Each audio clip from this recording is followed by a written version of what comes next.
I was in the shower measuring my pinkies when it happened, and after 5 minutes of deliberation, they were deadlocked. But I wanted my left one to be stronger, thicker, and of better use. The water ran down in a manner all too casual and forgiving.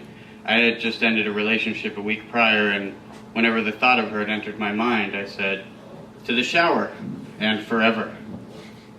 Besides, my fingers always seemed so much longer in the shower. I could stand here all day and measure all of my lefts with all of my rights, and I could play favorites and mostly be a little less than lonely. My stomach growled. It was 2:30 in the afternoon, and I had become rather hungry. I hadn't eaten that day, just woke up from a nasty hangover in an empty bed and had said, "To the shower and forever."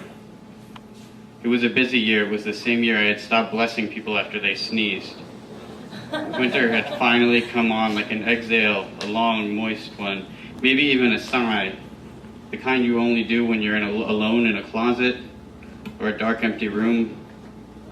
The Consumer Electronics Trade Show back in June belted out something that changed everything. These scientists had finally figured it out. They could finally detect earthquakes. I had always figured that field of science to be dead and lost, that everyone in that big science building went down the hall to cancer studies or to weapons manufacturing. What doesn't kill you? It was slightly conversational and vaguely powerful. Seismologists had built this machine and dropped it deep into the earth. It tugged and pulled at our continental shelves. The machine used magnetism. And when the shelves would give, the scientists all knew an earthquake was coming. It was like nagging your parents into spanking you. How much these devices caused or detected the earthquakes was unknown, but if it were the cause, the scientists just had to know it was coming. The first problem was due to the depth of these charges. The signal would take 5 to 10 minutes to reach the surface, and so everything would be 5 to 10 minutes too late. At that point, it was telling us something we already knew.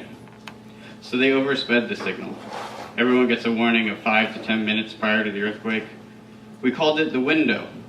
Everyone always asked, "What did you do in the window?" Everyone always remembered what they did in that window. Pacific Gas and Electric bought up all the shares and installed these radios into every household. They look kind of like smoke detectors. And if you don't pay your utility bills, they simply do not work. We were all afraid of not knowing, of the unknown. It was either that, or you too can be alone in a city aware of a nightmare. I was in the shower when it happened. The movie phone guy starts yelling, "There will be an earthquake in 5 to 10 minutes. I had only just figured out the length of my pinkies. I was to the shower and forever. He was slightly conversational and vaguely powerful. I thought to stay in the shower and let it go. The biggest fault of this new earthquake detection system was that there was no way of knowing if it was going to be a bump, a thud, or a thunderstorm. We could know something was wrong, but not what or to what degree. I have a shower radio with a clock. I was hungry and I had 5 minutes to get out and get dressed and run straight into Golden Gate Park, which was a 2-minute jog or a 30-second sprint from my house. I decided not to decide. My stomach's still empty. I found a vein, a thin blue one that ran up my left pinky finger, but with no twin vein for my right pinky. And after carefully studying them for 2 minutes, I came to the conclusion we are not ink blots of symmetry. That scars and, well, life saves us from our own identities by identifying them. My pinky, I said, is my pinky's pinky. Another big inhale. And then I wondered if I was still drunk from last night, or hungover, or if my teeth hurt as often as they shouldn't. And exhale. Expect an earthquake in the next 2 to 7 minutes, blared the living room. Now they will count down to the window. It's the 5 minutes of quiet when everyone waits. Everyone either says, shh, or did you hear that? San Francisco was the first city to install these devices with unexpectedly peculiar results. Groups sprouted up, earthquake fan clubs, who, when heard the 5-minute warning, they would run into their homes instead of out of them. These people would run home and get naked and fuck in the window. That's what they called it too, fucking in the window. Some new kind of thrill seekers. I know because I was one of them. I worked up the street on 9th Avenue waiting tables, and so did my then future former girlfriend, except she was on 8th Avenue. When the alarm sounded, our coworkers ran to that baseball field off of Lincoln Street. We would sprint home. The adrenaline from the countdown was the greatest aphrodisiac ever invented. Now she is gone, and I am alone in the shower with 2 minutes till the hiccup or the great collapse. I suppose I'll wait this one out. I start to think of all the other people in this city in the shower when the alarm goes off. I am, I think, with them right now, or maybe I'm mostly alone. They are running down staircases or falling down fire escapes, some of them naked, some of them with towels, although most are probably naked. There were these others too, like this group that started up on Craigslist. This guy started it. He said, when the alarm starts, he will have a light in his bay window, and anyone who wants to join him is welcome. He'll have these cookies and drinks, because nobody should be alone in such a state of emergency. Others followed, and it was a huge thing in the Castro. An entire dating scene started up with lamps and windows. The lamps would be removed as soon as they were in a committed relationship. Unless, they were into that kind of thing. I have heard of races to see who could build the biggest house of cards before the earthquake hit. Somebody said it was a metaphor or something. The first alarm being the starting gun, and what a whistle it was. I saw a web video of one contest. This guy was sweating so much the cards stuck to his hands. After she left, I put a lamp out.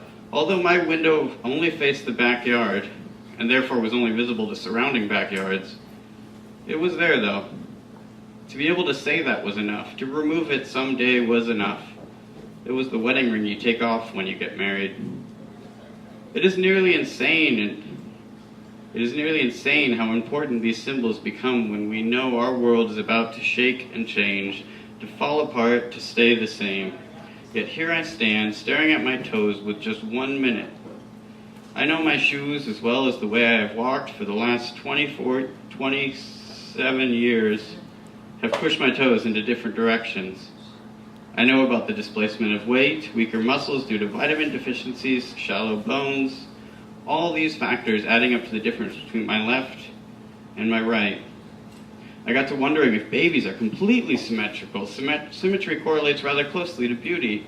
Perhaps this is why babies are so cute, so beautiful. I was once a baby too. Alright, let's do this.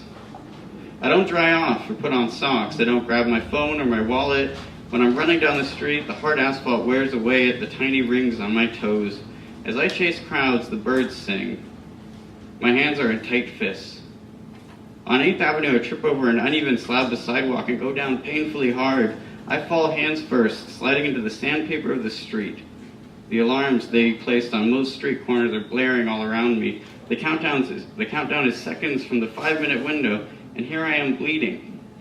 I know now that shower got me so far away from anything soft or safe or clean.